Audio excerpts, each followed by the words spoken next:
Holman Correctional Facility in Alabama is known by one name, the Slaughterhouse. A prison so violent that even seasoned officers refuse certain shifts. A place where the lights fail, the cell doors jam, and men arm themselves with handmade blades just to survive breakfast. Today we're going inside one of America's deadliest institutions. Holman, the prison that's basically an open war zone. Before we begin, if you love real, unfiltered crime documentaries, hit subscribe so you never miss the stories most people are too afraid to tell. Holman Correctional Facility sits deep in the pine forests outside Atmore, Alabama, isolated from the rest of the world like something deliberately hidden. The road leading to it is long, flat, and empty, and for decades, this drive has been the final journey for thousands of men. Holman wasn't designed to rehabilitate. It wasn't designed to educate.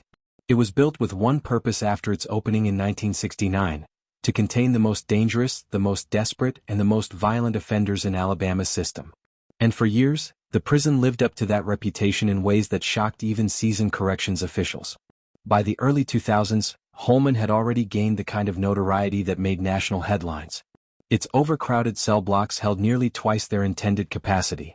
Its infrastructure was deteriorating faster than it could be repaired. Electricity would cut off in certain tiers without warning, leaving rows of inmates in nearly total darkness. Plumbing failed so frequently that leaking sewage became an unavoidable part of the prison's ecosystem, with officers admitting that they walked certain hallways holding their breath. Everything about Holman seemed engineered to break a person down, physically, mentally, and emotionally. But the physical conditions were only a small part of what made Holman infamous. What truly earned it the label of open war zone was the violence. According to officers who worked the overnight shifts, the sound of steel being sharpened echoed through the blocks like a chorus. Men crafted makeshift blades from bed frames, fan brackets, toothbrushes, anything that could be shaped into something lethal. You never walk into Holman unprepared, one former corrections officer said. If the inmates didn't have a weapon, they would make one by sundown. Incidents of stabbings were so common that some officers admitted they stopped logging minor injuries because paperwork couldn't keep up with reality. Even the prison's warden at the time, Carter Davenport, admitted to investigators that control is something we have on good days. On bad days, entire dorms were essentially run by inmate cliques, with contraband economies controlling everything from phone time to food distribution. Holman's isolated location made staffing nearly impossible, and the officers who did work there were often young, undertrained, and overwhelmed. Many quit after only a few weeks. The remaining staff operated with what one investigator described as permanent triage mode. They didn't control movement, they reacted to explosions of violence and hoped to survive the shift. Some officers later confessed that they mentally prepared for death every time they walked through the gates. And yet, for inmates, Holman wasn't just dangerous, it was unpredictable. Some days were eerily calm, with men playing chess or watching TV in their overcrowded dorms. Other days erupted into chaos without warning. Gang rivalries ignited, debts were called in, or someone decided they had nothing left to lose. Because if Holman was known for anything, it was the crushing hopelessness that filled its walls. Many inmates were serving life sentences. Others were awaiting execution. And the death row block, Housing Unit 2, was the darkest part of Holman's legacy. But that part of the story comes later. For now, imagine stepping through the main gates, the buzz of the electric fence, the slow grind of steel sliding open, and the smell of heat-soaked concrete. A place where the rules feel different, where survival depends not on doing time quietly but on understanding a social ecosystem built on fear, respect, and alliances. Holman wasn't just a prison, it was a pressure cooker. And in the years to come, that pressure would explode in ways even Alabama officials never anticipated. Inside Holman, violence didn't erupt because of grand betrayals or dramatic confrontations. Most of the time it began with something small, a borrowed cigarette, a late payment on a $2 debt, someone cutting in line during chow. But what set Holman apart from other prisons was how quickly these minor disputes escalated into life-or-death conflicts. With a chronic officer shortage and a near-total absence of supervision inside certain dorms, inmates were left to resolve their own disputes, by negotiation when possible but more often by force. Inmates who spent time at Holman during the 2010s later described the environment as self-governed, but not in any organized or peaceful sense. Different groups, some gang-affiliated, some simply alliances built for survival, patrolled the open dormitories. These weren't highly structured cartels like in larger prisons. Holman's cliques were fluid, unstable, and often ruled by whoever was most feared at the moment. Leadership changed frequently because violence changed men quickly, and a person could go from respected to dead within a single argument. Even correctional officers admitted that once inmates were inside the open dorms, the officers had no real power. Their influence stopped at the door. They controlled lockdown times and count procedures, but inside the dorms, men enforced their own hierarchies. One officer said in a deposition, "If you open that door and step inside, you better have backup or you're not walking back out." But violence wasn't always targeted. Sometimes it erupted in waves that swept through the prison like a storm. When tempers flared, the entire environment shifted. Conversations stopped, movement slowed, and inmates watched each other with the kind of hyper-awareness that only comes from living in constant danger. Some men carried knives as they showered. Others slept with homemade blades hidden in their mattress seams.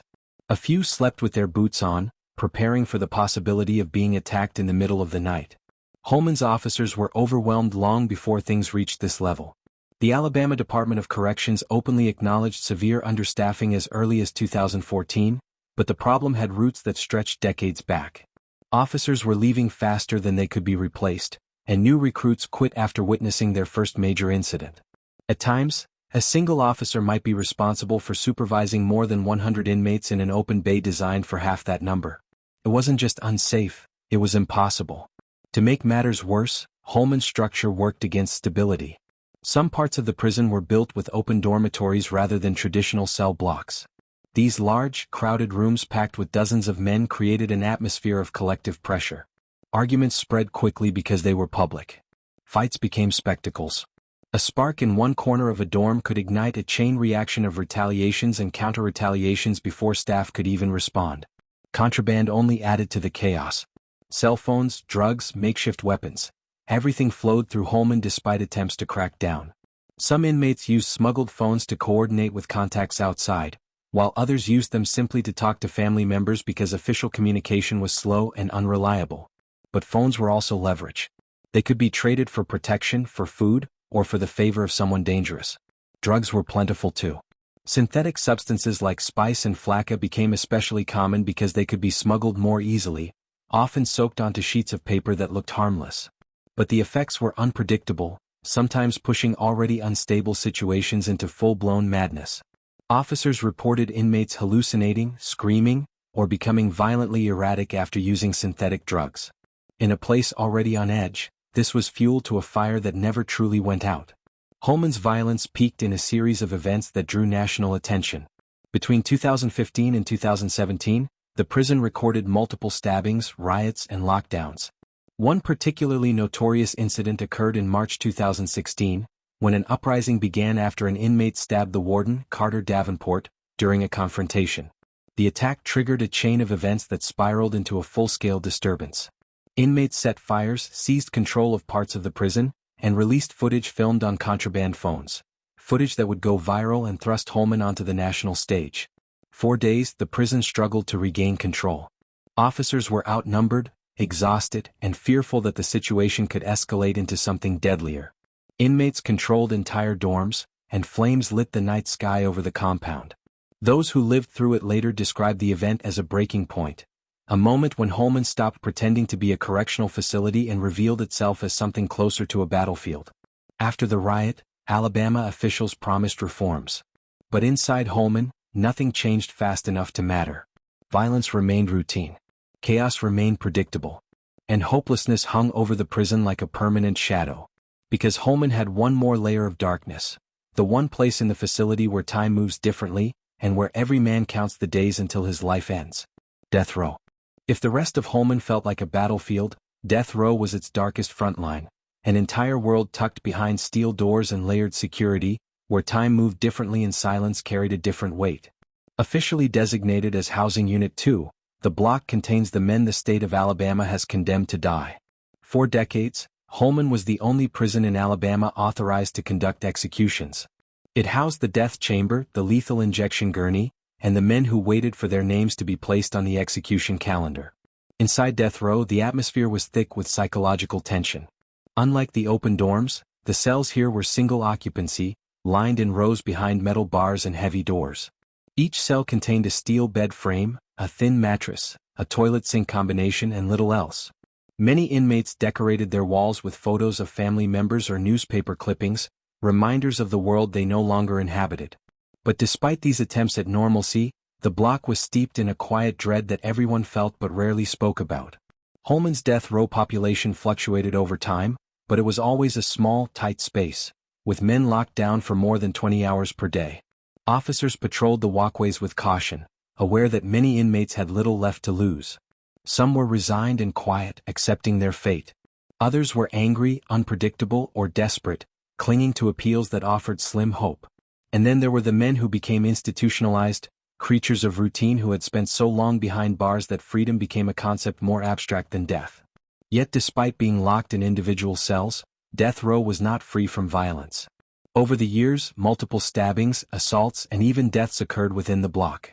Some inmates fashioned weapons from metal fragments shaved off vents or fixtures, hiding them in ingenious places that made detection nearly impossible.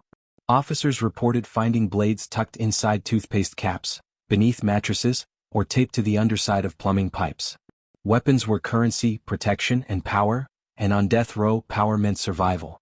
Communication between cells was constant. Inmates yelled down the tier, sent notes using fishing lines, long strings made from shredded bedsheets, or banged on the bars to get attention. Some formed deep friendships through the walls, speaking to each other for hours despite never meeting face to face.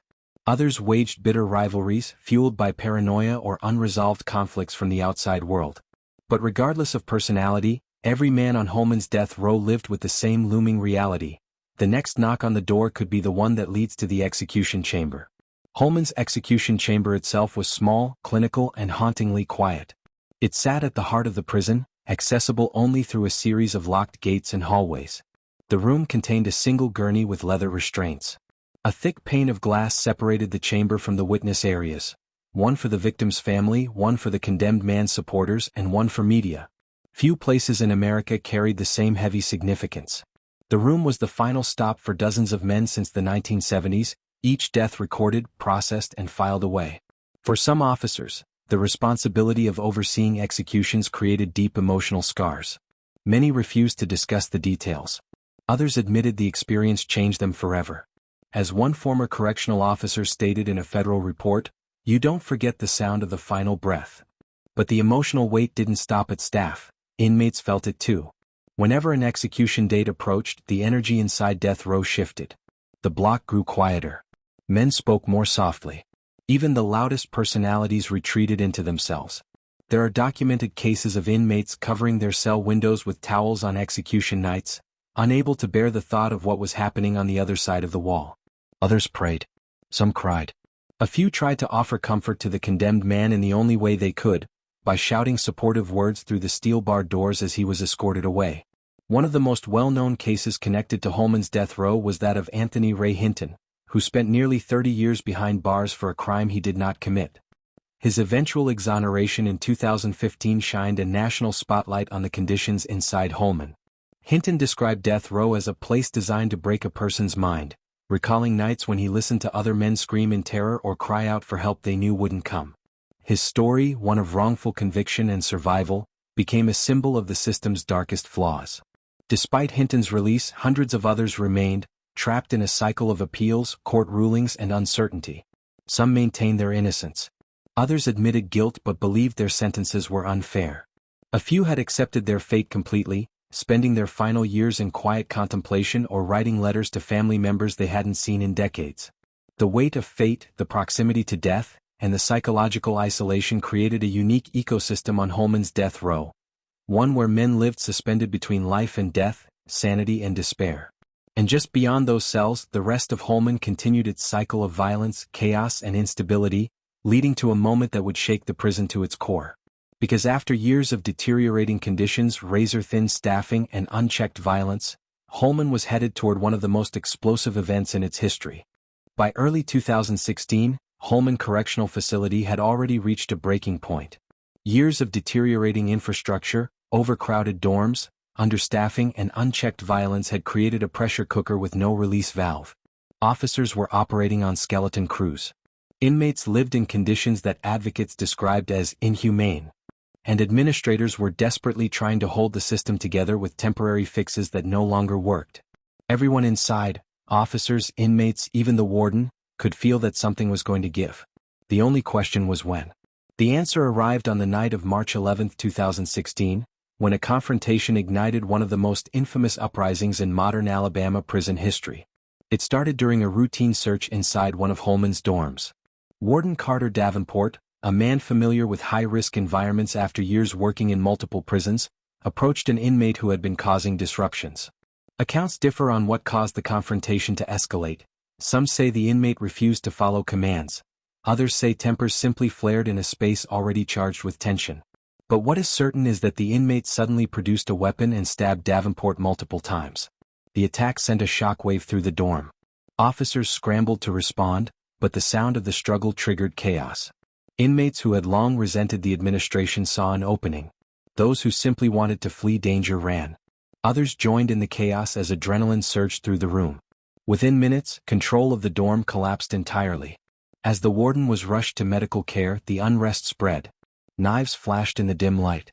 Men sprinted between bunks as officers retreated, outnumbered and unable to contain the eruption. Fires broke out, first small, then spreading rapidly as inmates set mattresses ablaze. Smoke filled the air. Alarms sounded.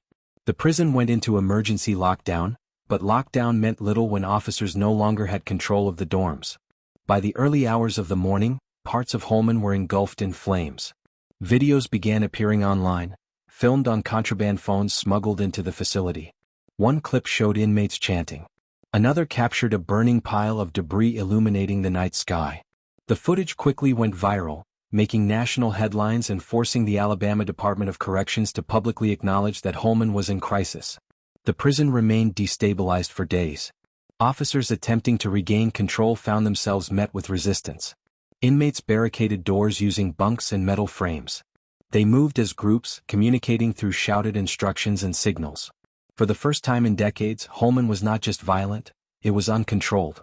Some inmates acted with a sense of mission, declaring that they were protesting conditions in the facility. Others simply wanted freedom of movement, food, or the ability to communicate with family.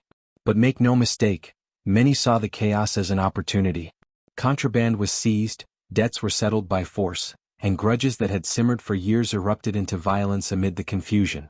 The Alabama Corrections Emergency Response Team (CERT) was deployed to retake the prison. These specialized officers were trained for riots, and even they reported the operation as one of the most dangerous they'd ever faced. CERT moved through cell blocks one section at a time, using riot shields and coordinated tactics to restore order. Slowly, painfully slowly, control returned to the facility.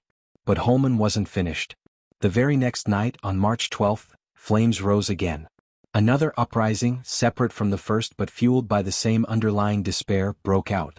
This time the fires were even larger, consuming sections of the facility and causing extensive damage. Inmates filmed themselves chanting for reform. Others screamed in the smoke-filled hallways. The message was clear. The prison had reached a point where violence felt like the only language anyone inside believed would be heard. The two-day sequence of uprisings became one of the most well-documented prison rebellions of the decade. Images of Holman burning circulated across social media, drawing public scrutiny and intensifying calls for investigation.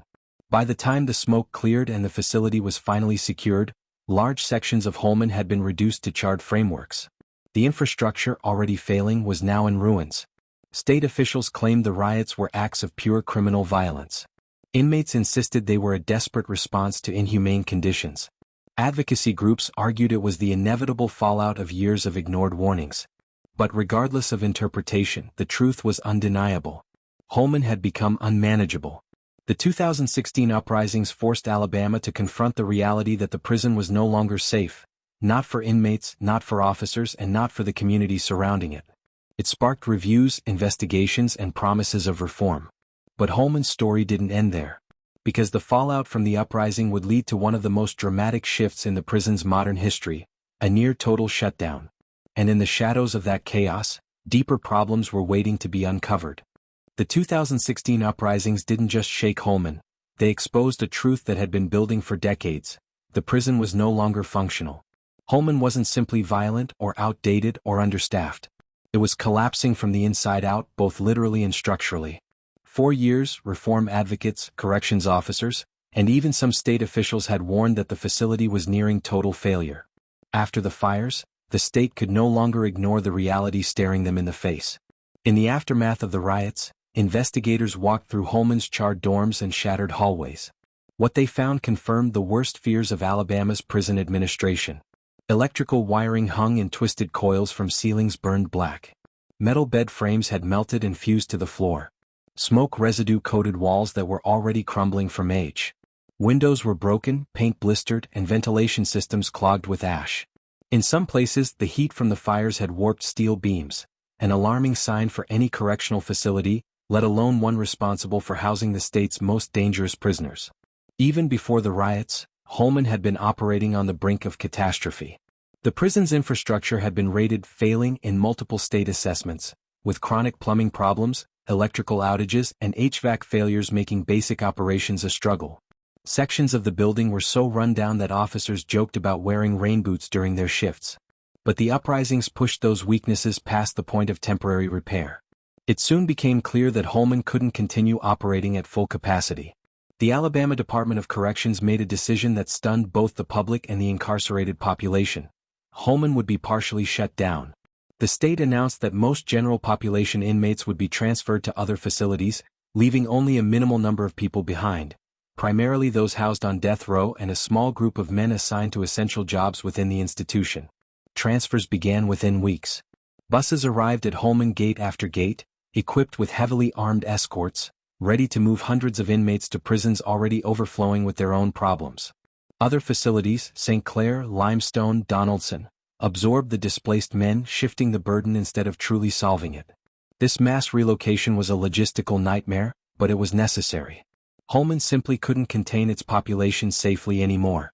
For the inmates who remained, the atmosphere shifted dramatically.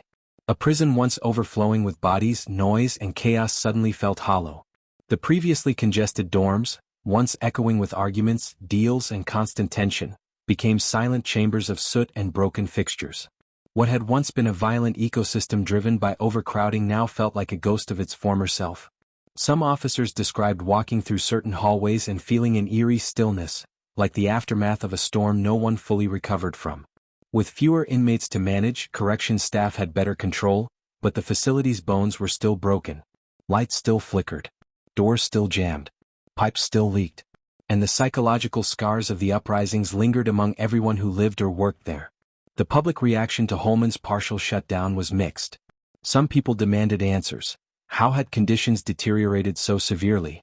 Why did the state allow infrastructure to collapse for so long? And why were officers left to manage situations that were essentially impossible to control? Advocates pointed to chronic understaffing, lack of funding, and an outdated design. Officials responded by promising long-term solutions, though meaningful change remained far off. The federal government stepped in as well.